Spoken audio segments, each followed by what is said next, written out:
So why don't we do that in here, and then I'll let somebody else facilitate that happening on the Zoom. Hello, Phil Serafino, representing our State 230. Just coming back after about a 12-year hiatus. So, Well, you're welcome. with me. Thank you.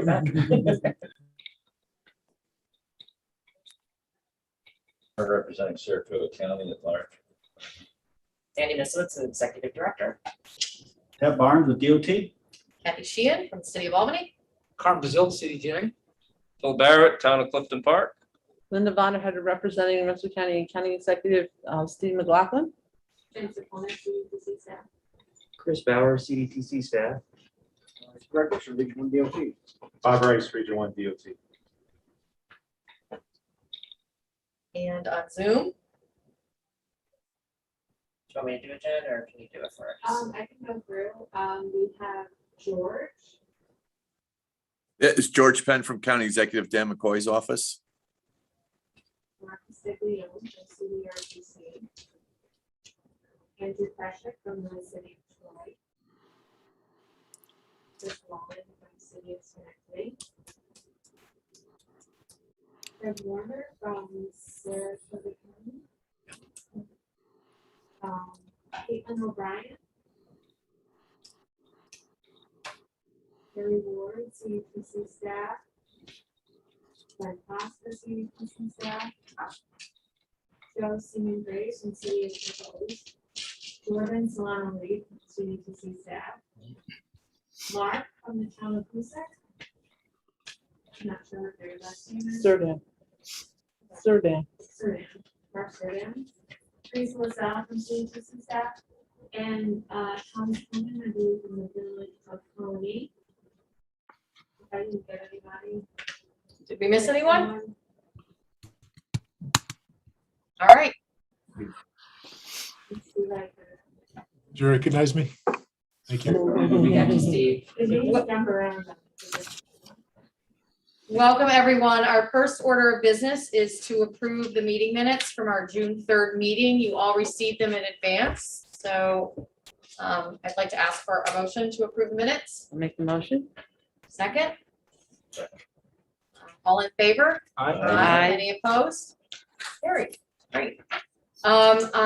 Privilege of the floor. It's my understanding that there is nobody who signed up for public comment. So we'll move past that, and I'm gonna welcome Sandra she's not new to CDTC, but welcome. And this is your first meeting as our executive director. So congratulations to you. Thank you very much.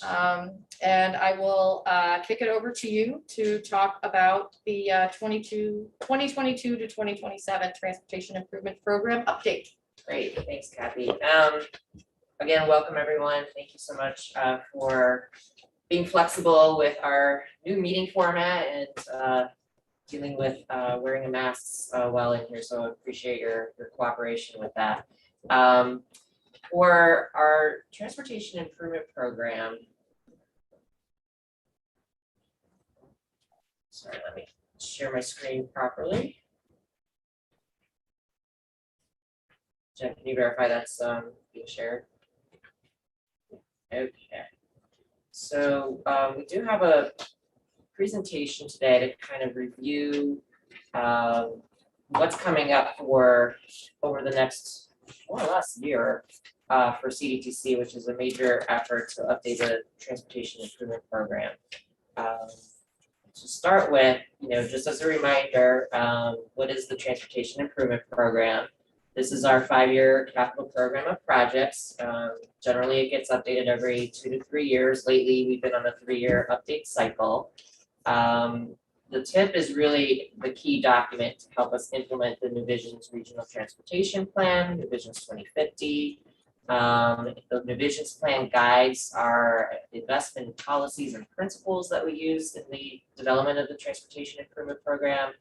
And we, all of that, of course, feeds into our UPWP, the Unified Planning Work Program, which we'll talk about later in the meeting, that is also due for an update this year.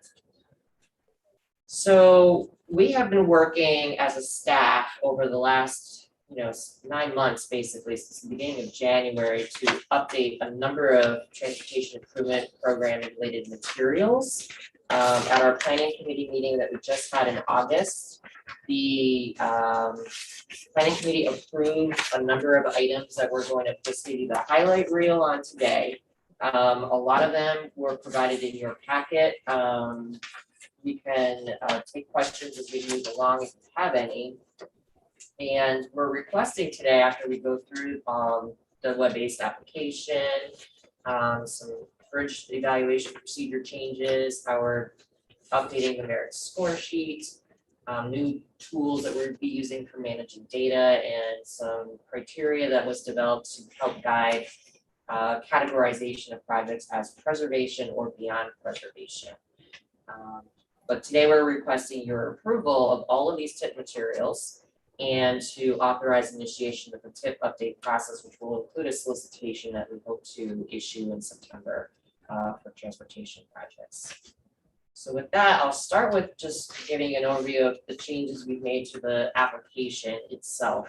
Traditionally, CDTC has provided a paper-based application. We are now going to be using a fillable online form using the Jot form platform. Each application will be tailored to specific types of projects. So when you access our website, there'll be a application for a road type project, a bridge type project, and there'll be definitions for how the applicants will, which forms each applicant will use for each type of project. And we're going to be requesting a lot of information that we have normally requested, but this time around, we're able to use conditional logic in the form that will allow a sponsor to bypass questions that just don't apply to your project. So for example, in the case of a NISDOT interstate paving project, we often ask questions about bicycle and pedestrian infrastructure, complete streets. These kinds of questions don't apply. So in the example like you see on the screen, you'll be able to click yes or no, and questions will appear and disappear depending on how you answer, which will allow you to speed through the application much faster than we hope in the past. Some other benefits is there's automatic calculations in the new form that'll help you when you're figuring out your match requirements, making sure your dollars and cents add up. There's options to upload files. So if you've done a linkage study or you have some other supporting material that you would like to include with your application, you can upload those files. You have the ability to print your application. You can save it, step away, come back to it as you're filling it out. There's editing options as well. And on the staff side, there's a lot of data export and reporting options for us to use as we take this data that comes in. We no longer have to manually input information, which we were doing in 2019, still typing a lot of information in. So this will allow us to save a lot of time and energy in terms of just being able to upload data into the data management system that we'll get into later in the presentation. Any questions on the application form before I move on? Is that unique to us, or is this a format that's, being implemented across the state? There's some MPOs that are using electronic applications, but a lot of the MPOs, and I think some of it depends on the size of the MPO. There's still a lot of them that are paper-based, but I think there is a slow movement to moving electronically. In terms of the bridges themselves, we've had meetings with the NISDOT staff about the bridge evaluations, and specifically how the outcome and the output results in lower numeric scores relative to other project types. Now, of course, I'll remind you, we're not funding projects in the bridge category and having them be competing against the pavement category. We're not doing that, but within category, from an appearances standpoint, it makes it look like bridges aren't as important because the scores are just numerically lower. So we talked with the planning committee and NISDOT staff, came up with some ideas. The planning committee approved 2 items. One, they want us to use a weighted score to help supplement the outcome of our traditional evaluation process. So essentially what you're seeing on the screen is considering functional classification and the condition of the bridge. And at the end of our evaluation process, we'll add points to those scores based on this matrix. To sort of weight the importance of the bridge in terms, again, of functional classification. And we hope that that will help NISDOT staff in communicating how these bridges rank here at our table when they have to bring this out of context to the main office staff and to the other process that they all have to deal with internally. The other change that Jen will talk about is we've made some adjustments to the merit score sheet specific to bridges, as well as a number of other adjustments. So with that, any questions on that bridge procedure at this point? Okay, so I will turn it over to Jen, and she's going to speak about the merit score sheet. Okay, so the merit score sheet and this evaluation methodology was introduced in the 2019 tip. There are 11 qualitative evaluation categories, and these categories are related to the New Vision's performance measures, to New Vision's investment principles, and our big ticket initiatives. The qualitative score is scaled and combined with a benefit cost ratio to determine the final score of each project. And this is just a tool to help prioritize and rank projects, but there's a lot of other discussion and process and programming. So this is just a tool that we use to get an idea of the value and merit of each project.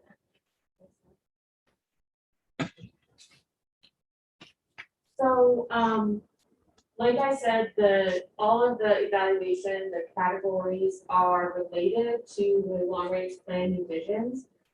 So, New Vision says that we preserve infrastructure and we invest in complete streets, that we're moving freight, and that we're providing mobility for all. So the evaluation criteria directly is related to those principles and prioritizes projects that do those things.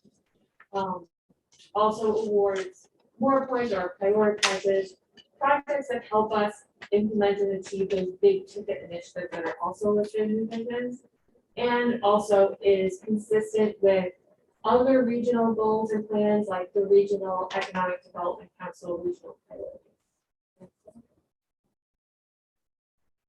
So for this updated merit score sheet, we also tried to be more clear in the language we were using and the details and where some of this criteria came from. So we are more clear about the smart growth law and how it is used in the score sheet, complete streets policy, the DOT Green Lines program, the new Climate Act, and the Federal Highways Alternative Corridors program. So a lot of these principles and requirements were in the merit score sheet before, but now in the details, we specifically reference these programs. All of these programs are reflected in the score sheet. Next slide. So this is just a list of the major changes to the score sheet, and that score sheet is in your packet, the detailed version. In general, it was updated to be more consistent format-wise from category to category. Each category used to have kind of a different way of getting points, whereas now it's more consistent. We reduced redundant wording and updated our language to reflect current best practices, current technologies, and up-to-date planning documents. Again, references to state and federal laws and programs that the criteria was inspired by. We did not add or eliminate any categories. So they're all the same categories from 2019, but within each of the categories, we did add some language. Again, like Sandy discussed, we added language and priority for bridges, and we defined freight as critical infrastructure per request from the planning committee. Again, to address the priority of bridges and issues in the region, we added bonus points in the security and resiliency category, which addresses vulnerable infrastructure, particularly bridges that are in poor condition. So Jen. Sure. And then we'll turn it over to Chris. Okay, so I'm just gonna talk briefly about the tip data management and storage and outputs. And as you can imagine, when we receive 100 or more applications, that's a lot of information for us to take in. And then for the next 6 or 8 weeks after we receive those, it's sort of an all hands on deck situation here at CDTC. And there's a lot of work that we're working together on, different inputs and outputs that we all, one person leads into the next person. So what we wanted to do, is kind of streamline our data management internally with respect to how we handle it. And a lot of what we did was internal, so I don't have a lot to show here, unfortunately, but there's a lot of background files and things we created to sort of streamline the process. We developed a master database using Microsoft Access that we're going to use to store all this data.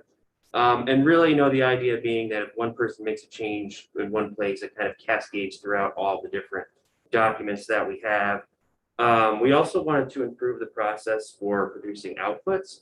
And so there is something we can show for that. If you don't mind going to the next slide here.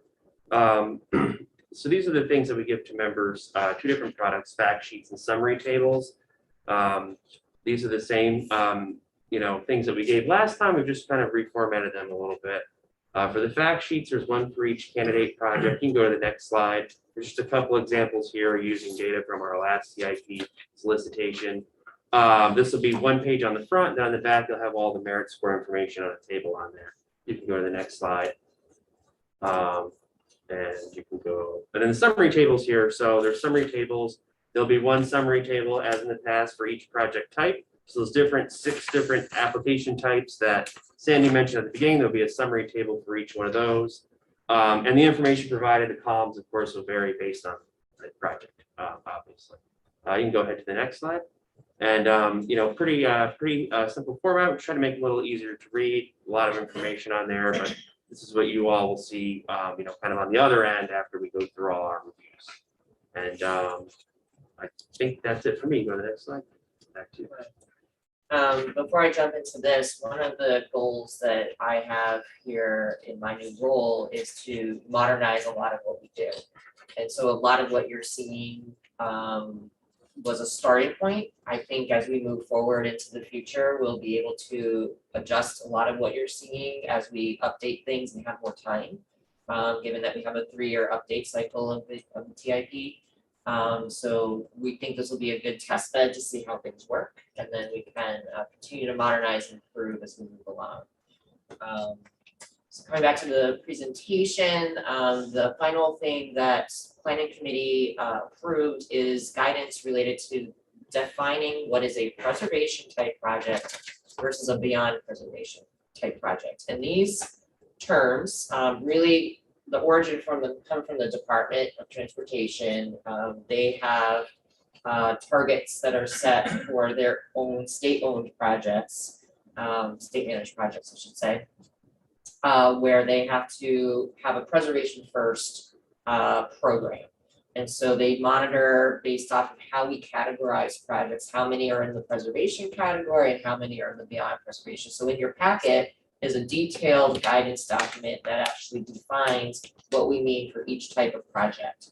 The idea here was we found 3 years ago when we did the last TIP update, there was some confusion of what would be preservation and what's eligible for what, and can we do a mile of sidewalk with a half mile of pavement, these sorts of things. So we think and we hope that the preservation, that beyond preservation guidance will provide a framework so sponsors understand how their project will fit in. And the most challenging piece was defining a pavement preservation project and how to address some of the other work that people want to do with a basic preservation project for pavement or road. So Planning Committee decided that we would approve a half mile of sidewalk reconstruction or shared use trail reconstruction as part of a preservation project. If it's longer than that, it would move into a beyond preservation. Similarly, for new sidewalk or shared use trail construction, anything that would be proposed new would go to beyond preservation. We also clarify as part of this guidance document how EDA applies to all of these projects. types. So there are some parameters and discussion in the guidance for each project category about the responsibility sponsors have for ADA. So we're hopeful that this will help clarify some things. And when we talk about, I have a slide later in the presentation that talks about some of the uncertainty, and we'll come back to that, to this topic when I reach that area. Can I just ask a clarifying Sure. question? And I don't mean to be a pain, but when you talk about a half mile of sidewalk, are you talking about both sides of the street? So really it's a quarter of a mile if you have sidewalks on both sides? Correct. Yep. And we'll make sure that that's clear in the materials when they're live. As part of the folks here in the room got a handout today when they came in about the proposed schedule, so I wanted to review that. We had feedback from the planning committee that they needed more time to put together their proposals, so we're proposing a September 10th solicitation announcement. We'll have some sort of a virtual workshop to just, explain the process, how to apply, how to use the new application form the week of September 20th. New projects would be submitted to us for November 5th. That gives sponsors eight weeks to put together their proposal, so almost 2 full months. We'll have about a little over a month to complete our initial evaluations. We'll share with this body what we do have come in at your December meeting. And then in January and February, we'll work with the planning committee to work through the project programming process. Policy board will then review the draft tip and release it for the 60-day public review in March with the goal of finishing things up in June. The detailed schedule that was handed out will be available on our website, which gets into a lot more detail than what I just described. There's a lot of steps to the process for planning committee and for you folks at the policy board. But that gives you the overview of the major milestones as we move forward. And then to kind of close this issue of uncertainty, you have not heard me mention anything about funding yet. One thing, there's a number of things that are changing that we are moving forward with this solicitation without really knowing. Number one, we have a new governor. We have yet to find out what the implications of that are on the department, on how things are done, what those funding allocations might look like for the MPO. So we're awaiting the 2022 tips guidance document to come out from the department. Typically it happens October, November timeframe, so we'll have more information on not only the priorities, but what our funding targets might be, and any changes coming back to the preservation versus beyond preservation, but any changes to how that will be articulated and described will be available in that guidance document that will be part of what we consider moving forward. We have to also go through an exercise with DOT and all the local sponsors on the status of all the existing projects, so we know if things are not completed, that they sort of stay on the tip, so that deducts from what's available for new projects. So we'll be going through that exercise in the next couple of months to begin that process. And then finally, the federal funding itself. We've all heard about the Infrastructure Investment and Jobs Act, the IIJA, which is by far the worst transportation acronym I've seen yet. But we'll live with it as best we can. The Senate version of the bill was approved on August 10th, and in the table you're seeing is a comparison between what the FAST Act allocated versus what the IIJA is proposing. So roughly for the highway program, for the transit formula program, and the transit CIG programs, you're looking at a 30 to 40% proposed increase in funding. What that might look like here in New York. The second table shows sort of the estimated impact looking at fiscal year 2021 versus the new year 2022. So in New York, and we just included California and Texas just for comparison purposes, but here in New York, we'd moved from 1.8 billion on the highway side to up to 2.2 billion. And then on a transit side, we moved from 1.5 billion up to 1.9 billion. But of course, as you know, this is still working through Congress. The House has taken up their part of the negotiations on the bill as we speak. I have heard from some of our leaders that their goal is to try to get this adopted and approved sometime by the end of the month, end of September. But again, it's all uncertain and up in the air in terms of how much funding will be available and what some of the priorities might be. Along with the capital side, along with this bill would be new money for CDTC's planning work as well, which is similarly expected to go up 25 to 30%. But we'll have to see how that all plays out in reality. So that's a brief overview of the TIP process, what we have planned for the next few months, almost a year really. We'll be working through this process. Any questions that we can take now? Sandy, what's the best way to get this new process, which I think is very good, out to those rural municipalities that don't have representation at the time and don't have professional staff? And otherwise, just out of the polls, but what is the best way? It's all mailed to the town supervisors? Yep, so we plan on sending a letter directly to all the supervisors, mayors, all the lead electeds of every community. We also will be sending it to staff that we know we work with in some of these communities, even if they're not here involved with us. You know, there's a few communities that, you know, have community planners, have highway department staff. So we're developing that list, and so we'll be able to hopefully get it directly to at least 2 individuals per municipality, and then of course, we'll have further outreach beyond that on our website. Those staffs are invited to attend planning committee meetings, even though they're not members, but just to learn. Absolutely. Yep, I think the benefit of having these hybrid meetings is that there will be a number of folks that will be able to participate. Who don't have to necessarily come here. We won't be able to accommodate 77 municipalities anyway, right? So this will be hopefully a useful tool to expand how we get the information out. And presumably that, you know, the virtual stuff you'll record so people can watch it. And, you know, we have links to that, you know, I think that also helps to be able to send it out, you know, so that, you know, everyone who needs to see it can see it. Yep, we do post all of these recordings on the planning committee and policy board pages of our website post meeting, and are also available on our YouTube channel. So we can certainly work with you to funnel that information out via your social media and whatever other channels you might have in your jurisdictions. Any other questions?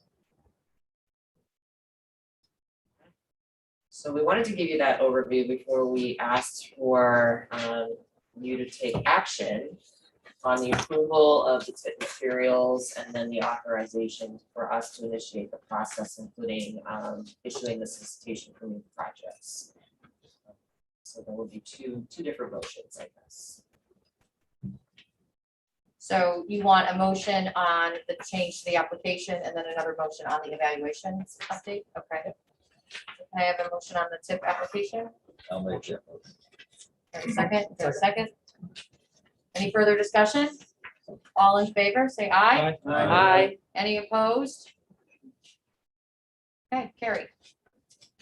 So now I'll ask for a motion to approve the evaluation update. Motion. Harm, do I have a second?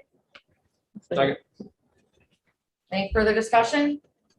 All in favor? Aye. Any opposed? Carried. Great. Thank you. So now we're moving on to some TIP amendments that we have, correct? Correct. The first group is NISA. Who wants to take it? All right, I can speak to these. There's several TIP amendments in a row. I don't know if we want to take them as a group, just in the interest of time. 4 TIP amendments, I can describe all 4, take it as one, if that's preferred.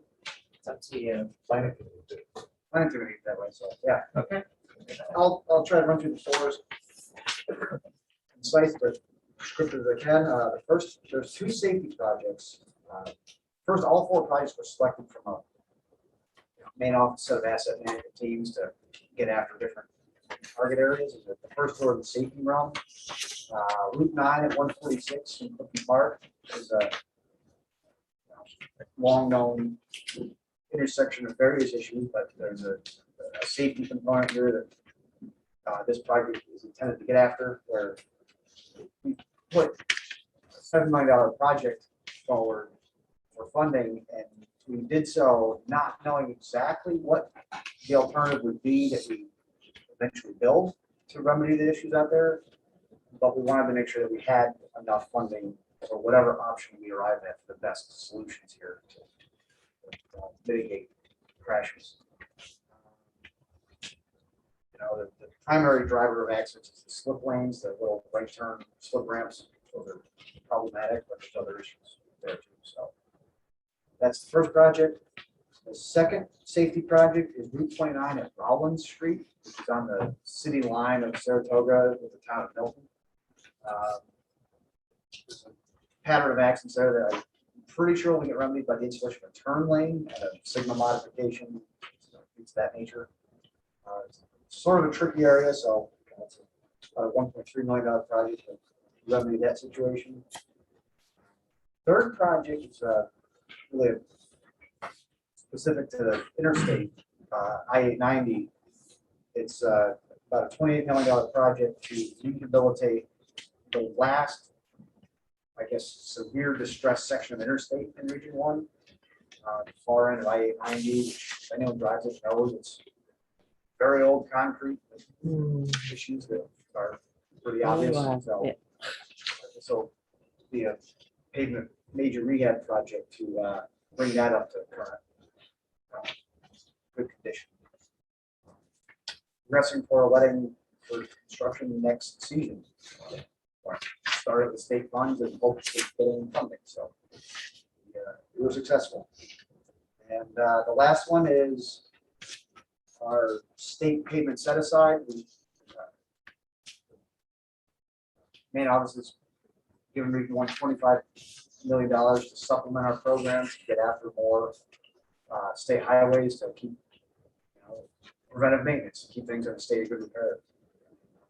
All good things. We provided a list of the sites here to where the $25 million go. But again, it's just getting after our pavement management and trying to keep the traveling public happy. So those are the 4 tip amendments. I have a question with the Route 2 in Rensselaer County from Maple Avenue to County Route 85. Does that include into Grafton, or is that the, I know South Road in Brunswick also sometimes they call it 85 even though it isn't. Is it a 5-mile project or is it a 11-mile project? I believe it's about a 5-mile project. Okay, so that's in Brunswick. Okay, so that's not really County Route 85. Might not get out there, but I thought the other piece of 2 with the graphing is within our plans in the near future. So Okay.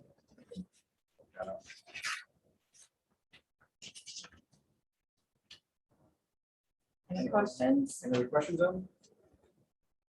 I have a motion to approve the amendments. I'll move to approve 4 amendments. Second.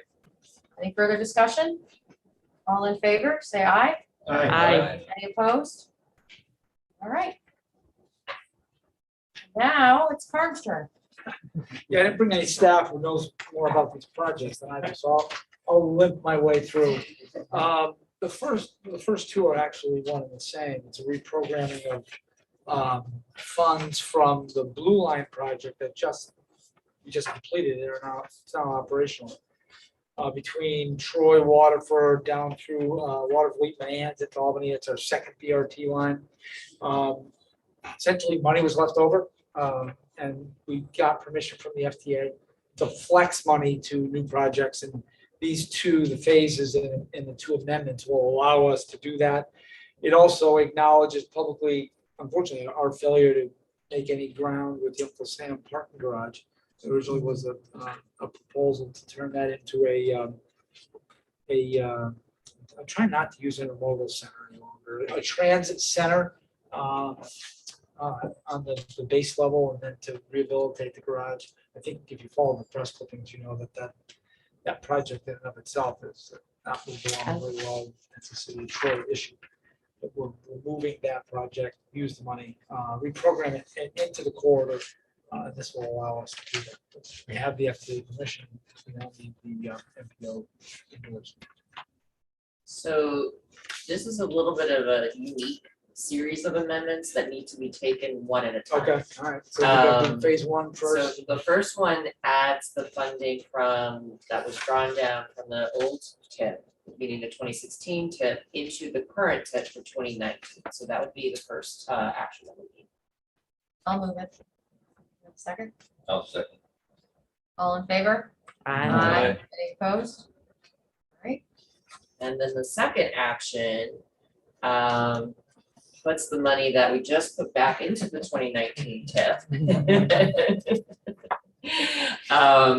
into the set aside from which they originally came, RG 131. So that's the second amendment.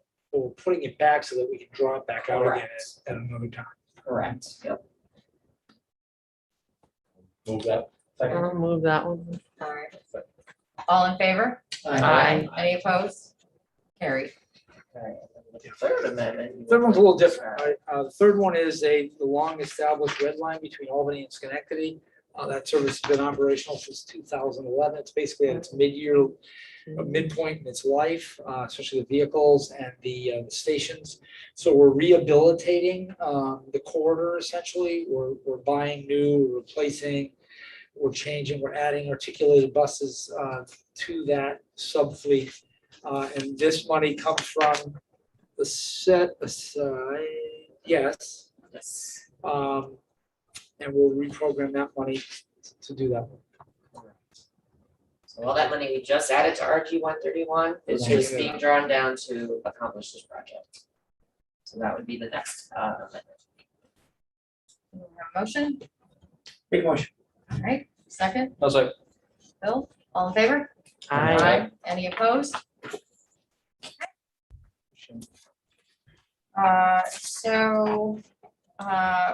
With that, we have one more action that we have to take, and that is the safety performance measures and targets. Correct. Do you folks want to describe the safety performance measures a little bit?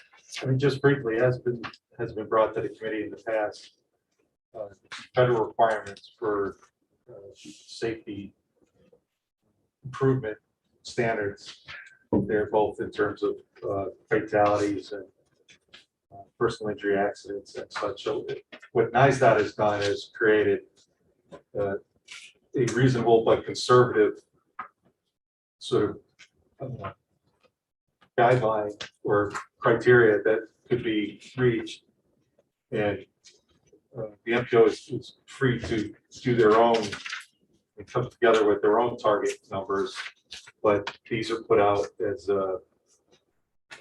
for adoption. And my understanding, all the other MPOs have all adopted the state standard. So basically, the 1% improvement across all the categories. Obviously, you'd like to beat those numbers, but puts those out there. Just for context, the performance measures are federally required. They allow the federal government to compare the performance of the system state to state by using similar criteria. So that's where the origin of this is. Our state has had some unique challenges because there's been some definitional changes in serious injury definitions, and that's affected our numbers artificially, making things look like things are getting worse rather than better. So I know the NISDOT staff at the main office level are working with Federal Highway Administration to account for that in the rolling average that they use, because those years where we have this new definition, as well as the pandemic year of 2020, really did affect these numbers and make it difficult to come up with a reasonable target.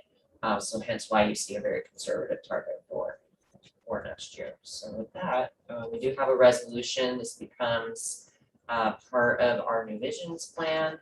We'll be monitoring the performance of our system here in the region as well, through our system performance reporting. And are there any questions about that? How are we doing this year with the accidents? It seems like there's been a lot of people who've been killed on the road this past month. I don't know, it seems like there's more people getting hit. It's not great. It's not, the sky is falling. All across the country, fatality rates have increased, even with reduced VMT during the pandemic. Now that traffic is coming back, we're still seeing some aggressive driving behavior and impairment driving behavior, which has been the two major drivers, no pun intended, for the increase. If you've seen the campaigns on our local road system here, you'll see the state police in particular are signing the interstates for speed zones and watching your speed. That is a major contributor to the fatality and serious injury problem we're having here in our region.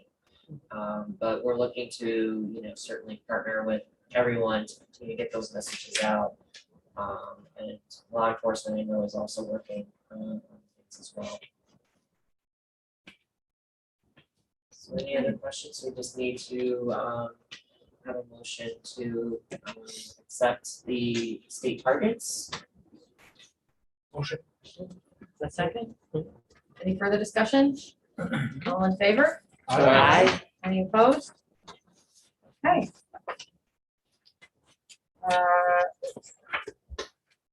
So, the Unified Planning Work Program update, is that, Me. that's kicking it to you, okay. Yep.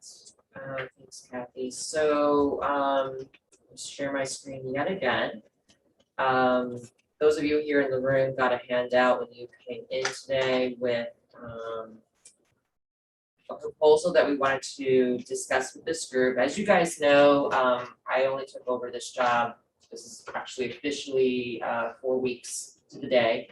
So I haven't had as much time to prepare us as an NPO for changes I'd like to make, just because we're getting later and later into the year. But the Unified Planning Work Program is one area where I think that, we'd like to propose some changes to how we build the UPWP with the goal here of doing two things. One, we want to get the planning committee members and the policy board members more involved in deciding how our regional planning dollars are being spent.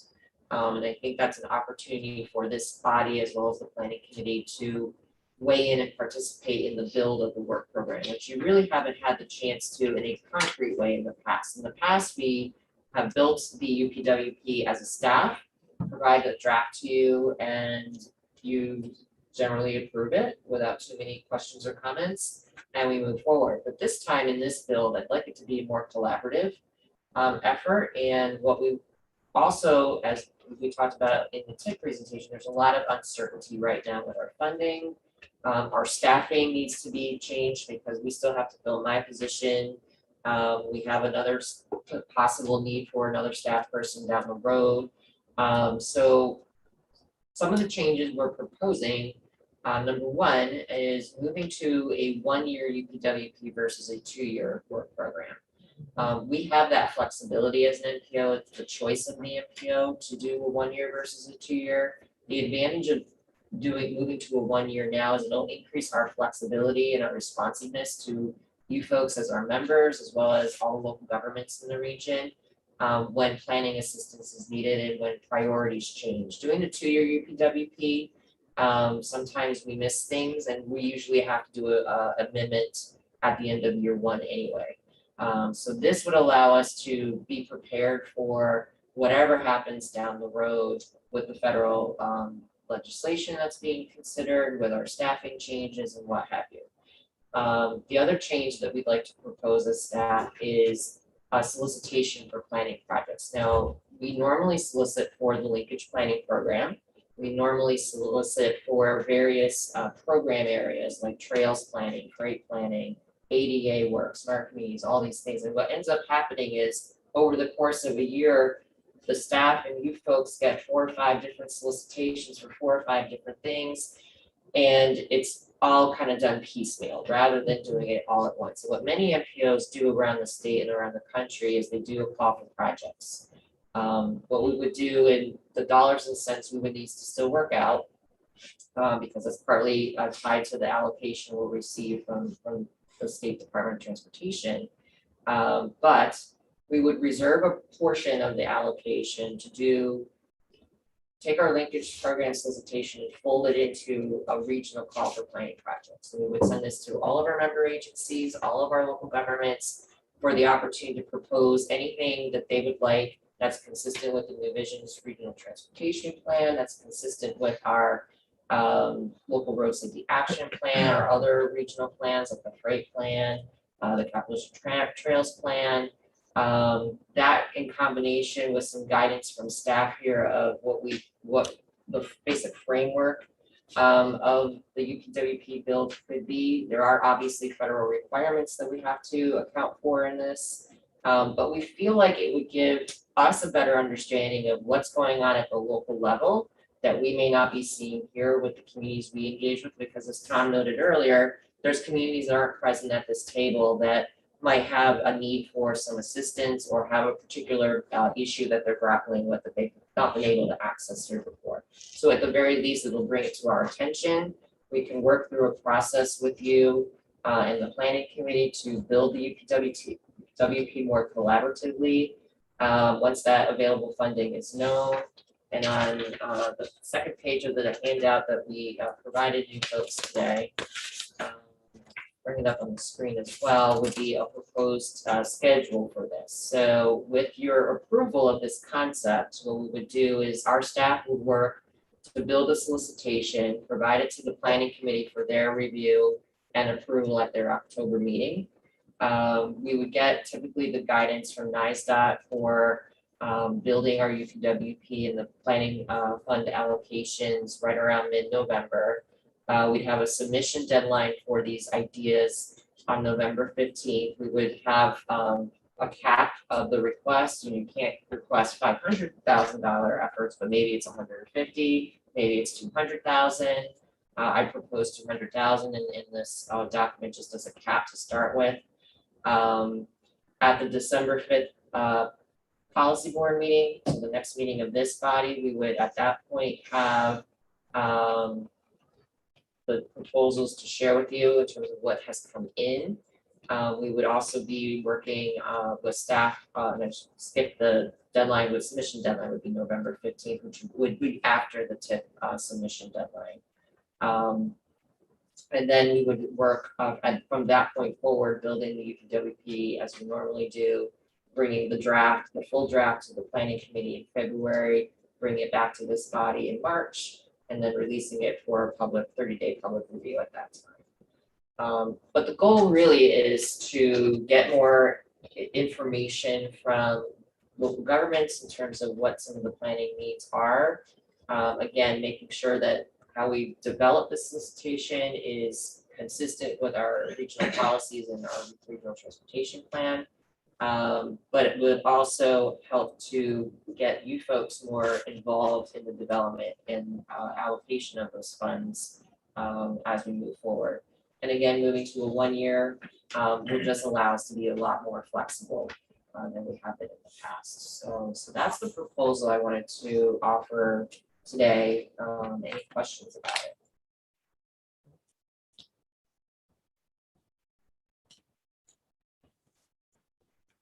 Any concerns about it? Definitely worth trying. It'll be something we'll try. Again, you know, I'm just willing to try new things here, and we'll give it a shot, see, you know, what challenges, opportunities arise, and you know, we can certainly work with you to course correct if needed or address any major issues that come up. Yeah, I mean, I think it's, you know, definitely worth trying. And again, I think part of it'll be, especially with some of the smaller municipalities and how this runs.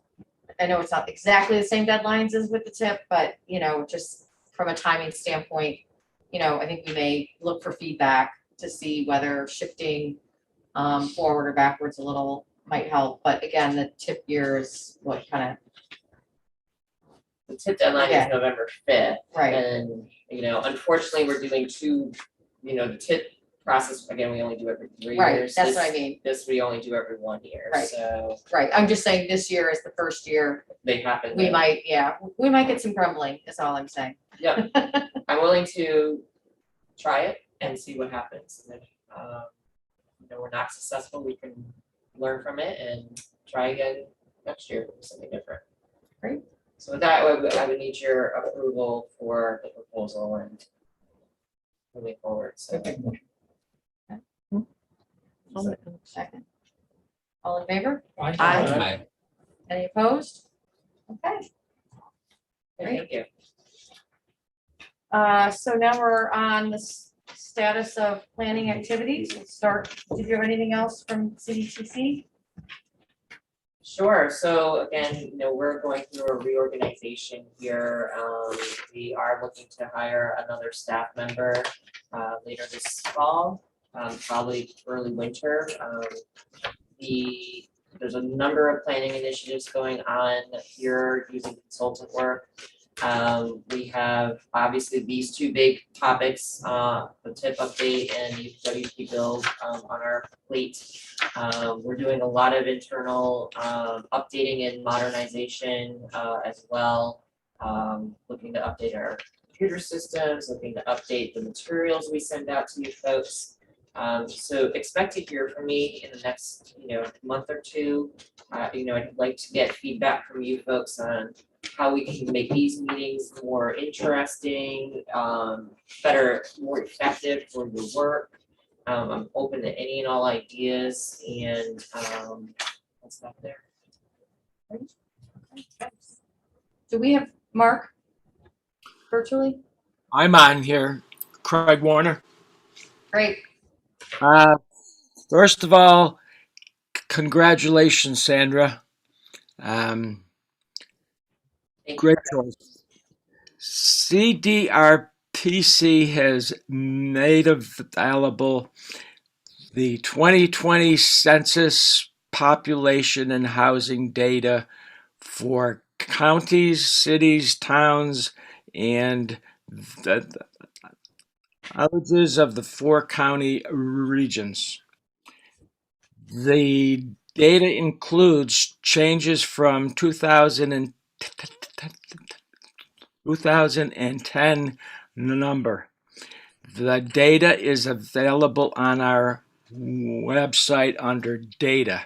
CDRPC also has completed data visualizations for census tract data for Albany and Rensselaer counties, and will complete Saratoga and Schenectady data shortly. Thank you. thank you. Any questions? Okay. CDTA, Yeah, just a couple of things. We're in the process of restoring a lot of the services that were suspended in the early part of the pandemic. Most of those are commuter routes, local neighborhood routes.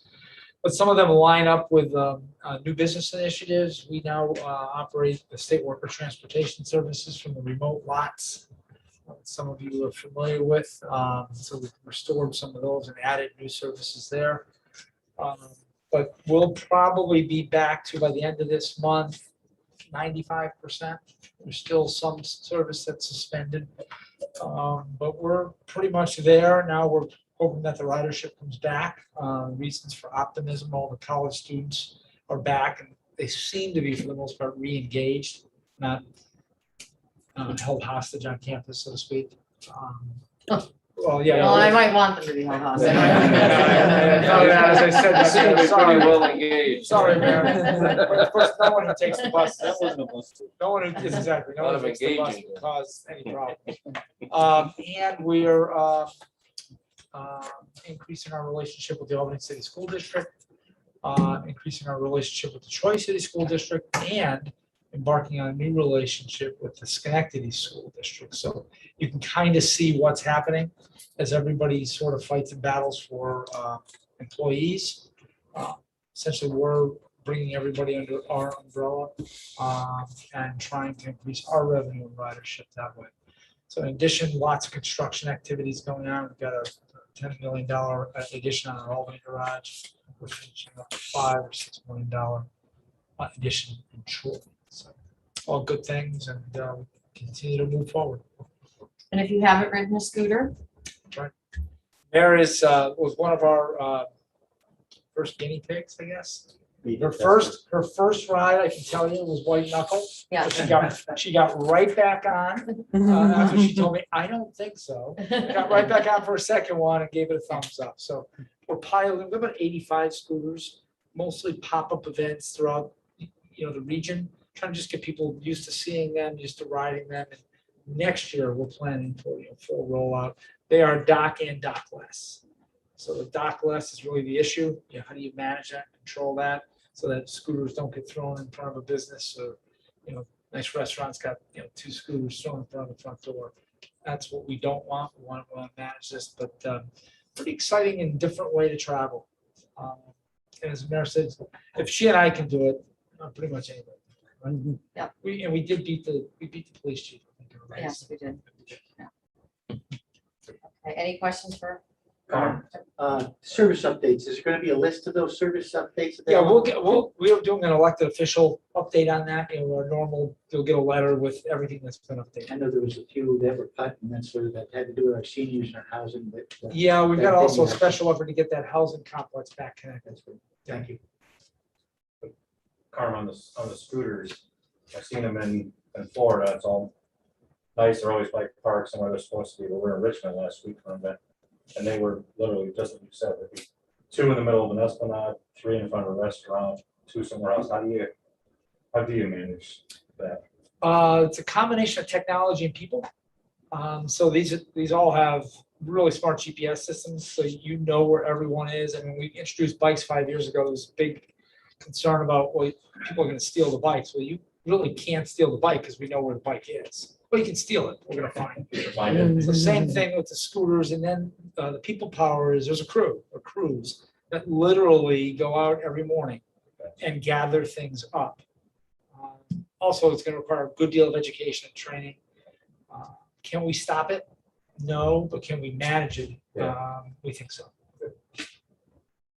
I think our relationships with the communities are a little different than if you have a national company come in and just throw up 500 scooters at you. If there's a problem, most of you know how to get a hold of us. Me in particular. Right. I haven't changed my number yet. All right. DOT, nothing new in the state. No. Carm, we started a lot of new relationships. We started with different schools. Any interest in starting a relationship by putting plows on the front of your bus and help me out a little bit? Everything old is new again. So some updates. We had a couple lettings. We just let a project to replace a bunch of our interstate overhead sign structures, which have been, they were installed when the interstates were built and have slowly deteriorated. So that's a good project. About $3.5 million. Actually, almost $5 million, I guess. It's still. Yeah, the price of steel went up on that one. But the good news is we had another project went out in the city of Schenectady, the 890 viaduct. We have a rehab project out there. There's like over 500 bearings will be replaced on that, I think it is. And we estimated that to go out at like 13 million, and the bids came in at 8.5. So that'll be a good one to keep those bridges in the air. And upcoming lettings, on 146, Greg's favorite road, we're going to be doing a couple of roundabouts on Carmen and Lydius, and also on Carmen near the 890 throughway entrance. Also, of interest to our friends up north, the Sidderly Road bridge replacement will be let later this fall, and that's we're estimating that to be about $6 million. That was on the fast track, so we can get that let and get it replaced by the end of next season. That's all I have. Hey Sandy, we have a question in the chat from Chris Wallman on the Bridge New York. Okay, Chris Wallen is asking, any update on Bridge New York applications giving the upcoming tip solicitation?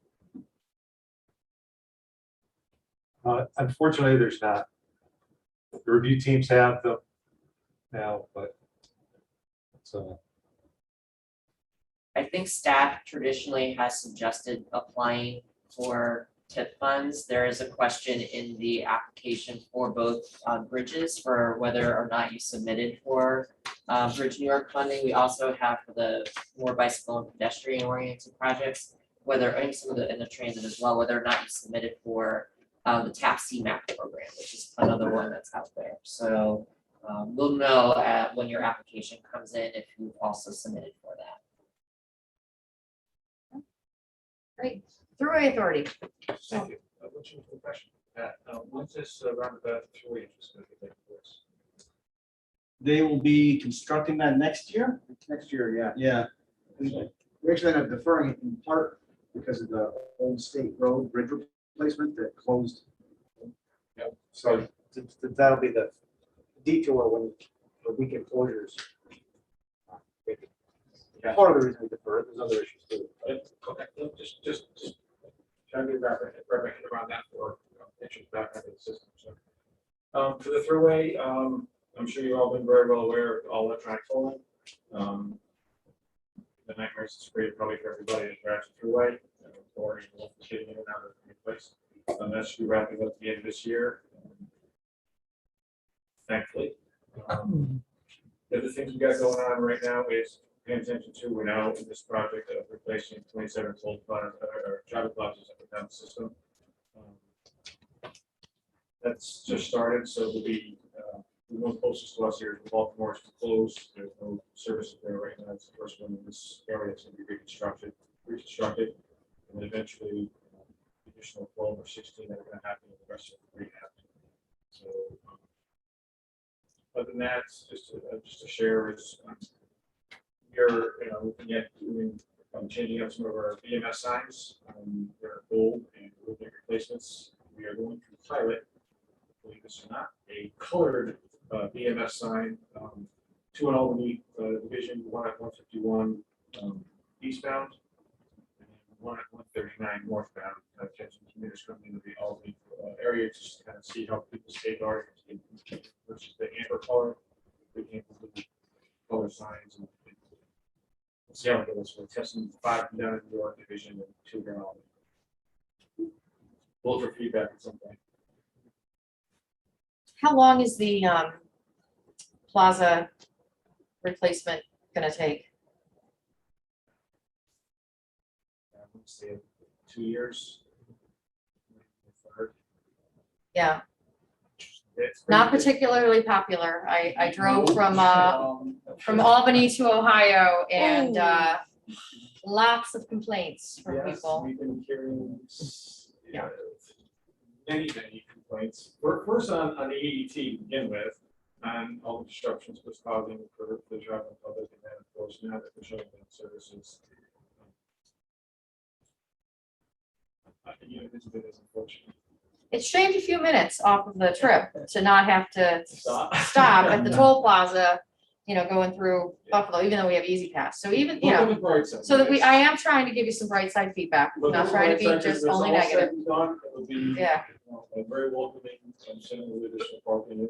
Is there any thought though, I guess, I had a trip west last weekend and what happened, as you can imagine, you get to the full serve facility, go into the restroom, and there's lines literally out the door. Yeah. Is there any thought to some sort of temporary restroom facilities at the closed? Well, the closed locations. Because there's fuel at most. Yeah, and we have fuel. So in Baltimore, we've actually put in porta johns. That in itself is an absolute nightmare to Sure. maintain. For the volume of traffic we have. We have been looking at that as an issue that we'll have to be back on, not having that ability. Got it. Appreciate the issue you're. Yeah, no, it's kind of like an only situation, talking about what we do, we're Any rock and birthdays in this one. All right. Steve, I see you, I think I saw you on the Zoom. Can you hear me, Mayor? Thank you very much. Yep. Give you a quick airport update representing our Chief Executive, Phil Calderon. Thank you for this opportunity and thank you for your leadership. And congratulations to Sandy, heartfelt. Dealing with some tonsillitis, so I didn't want to make the public meeting today. Thank you for this briefing opportunity. The airport's going strong with over 1 million passengers projected for this year. Not quite to the 2019 level. We're still missing our international and business traveler cohorts, but we're at a solid 78 or 80% every month over the same month in prior years. Air cargo, of course, has expanded by 10 to 15%. Consistently, everyone's shopping online, and there's very strong jumbo jet traffic here with FedEx and UPS daily scheduled flights, supplemented by the other carriers. Yesterday was our very first day of classes for the first ever Aeronautical Technology Institute at Albany Airport, with partnership with Hudson Valley Community College, training aircraft mechanics, also cybersecurity and criminal justice as part of that, offering a degree and certificate programs. So on the capital side, we launched $6.5 million worth of pavement rehab, good competitive bids on the air side, aircraft movement areas. We're also moving toward approaching a 30% stage of our 20-year master plan for the airport community. Our primary market area is 15 counties. So we are looking forward, and if you want to pencil it on your schedule, for either Tuesday or Wednesday for the regional and technical advisory committees of the master plan committee here at the airport, pushing our master plan vision forward with a lot of new exciting technology and evolution in our energy efficiency and sustainable green airport green programs. So with that overview, I would welcome any questions on how we're doing at the airport. There are long lines every day, and parking improvements are appreciated by all.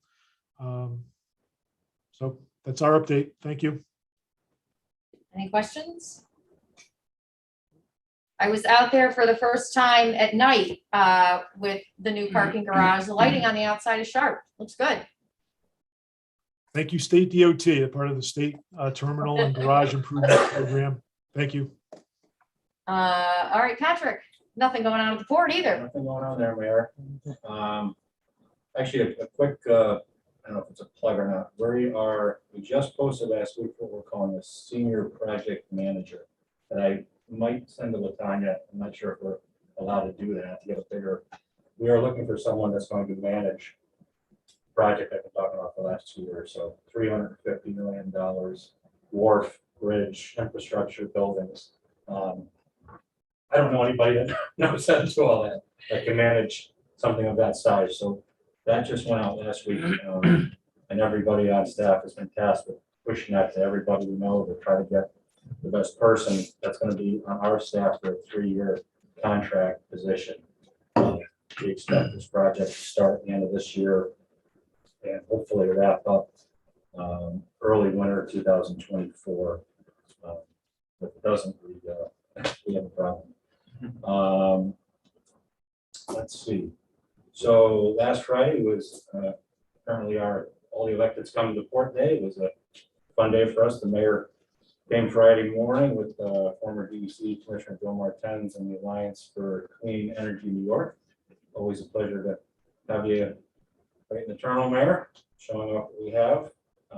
In the afternoon, last Friday, Congressman Tomko and Congressman McKinley, who was Republican for West Virginia, visited together with their staff so they could view the construction projects and warehouses that we just built and kind of go through the whole process of the next 3 years of what we're about to build, which is much bigger than what we've been doing. They could really get a handle on what is the first offshore wind tower production facility outside of Europe. It was a program that I guess is a countrywide program, bring a Republican and a Democrat together, one from 8 hours, 10 hours away, so he could see issues in New York. I think Congressman Tompkins gonna go down there and see what maybe is going on in the coal industry, and that way they get a better feel for each other's issues on the ground when they're actually talking to our staff. From the planning of the expansion site and the production facility, we're progressing well with the town planning board. We are hopefully going to have a public hearing in a month. And that will lead to 2 public hearings in the south end, which is the environmental justice area, which is the port is technically in that environmental justice area. So we're really boots on the ground for the past 2 years, but those are our actual take public, get as many people in the room as we can to get questions back and forth. Of note of things that this board does, the last planning board, maybe 2 planning board meetings ago, the request was made for us to look hard at electric vehicle charging stations. So that might be something that we come back to this group for any type of funding out there. And also for us to look at public transit angles, which would get us into deeper conversation with Carmen and CDTA. Actually, I thank Carmen and Leanne, but I always like to thank you publicly. CDTA very graciously gave us a bus Friday afternoon so we could have both congressmen, all of their staff, all of our staff, and one big moving air-conditioned room that we could get around. And it makes a world of difference when we're able to do that. So thank you. You give for it that. back. It was less gas. That was electric. On the manufacturing plant side, the only real hiccup is that we've had our schedule out for a while, our construction schedule, and we have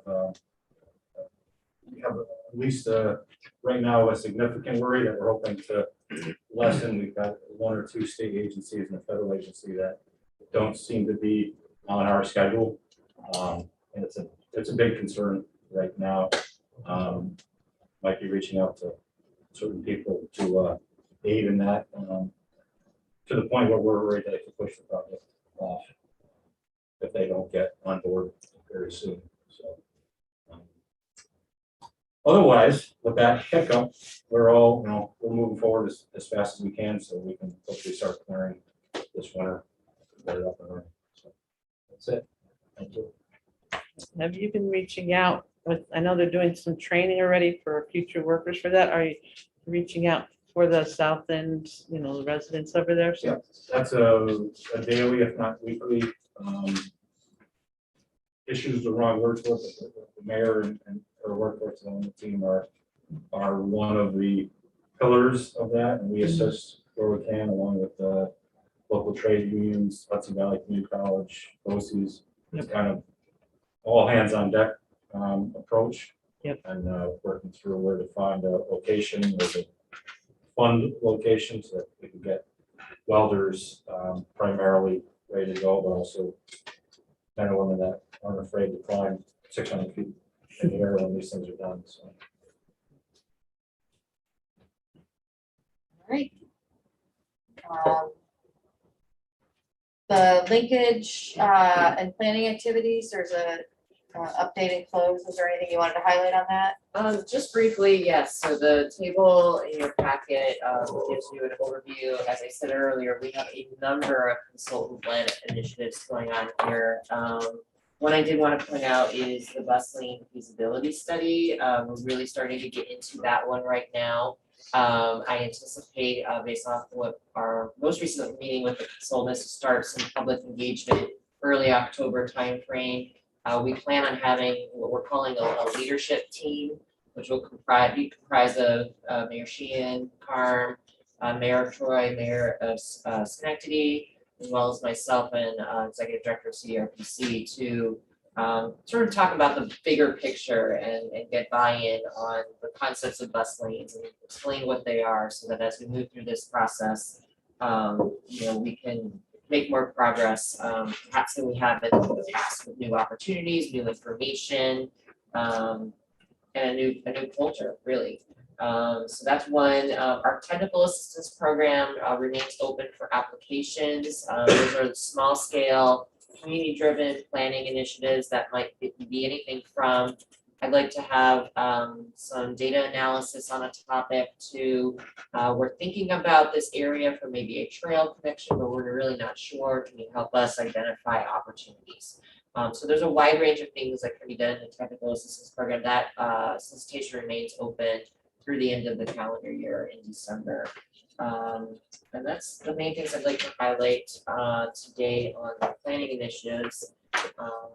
The only other thing I did want to mention that when you came in the room today, and for those listening at their offices or at home, Mike Franchini's retirement party has been scheduled for September 23rd. We have information available to you regarding, it will be held September 23rd, lost and found, 4:30 to 6:30 p.m. We're asking for $25 donations to help defray some of the costs of the event. But I'm sure we'll take what you're willing to provide. Jen can reach out to me if you have questions about registering, and we'll make the registration link available to you. And excess fund will be donated to the city rescue. Is that something that might want? That's all I can think of today. Anyone else? Just have the schedule here of future committee meetings, and if there's nothing else. I'll take a motion to adjourn. Make motion. Second. All in favor? Aye. We're adjourned. Thanks. Thank you, everybody. Thanks, everybody. Sandy. Yeah.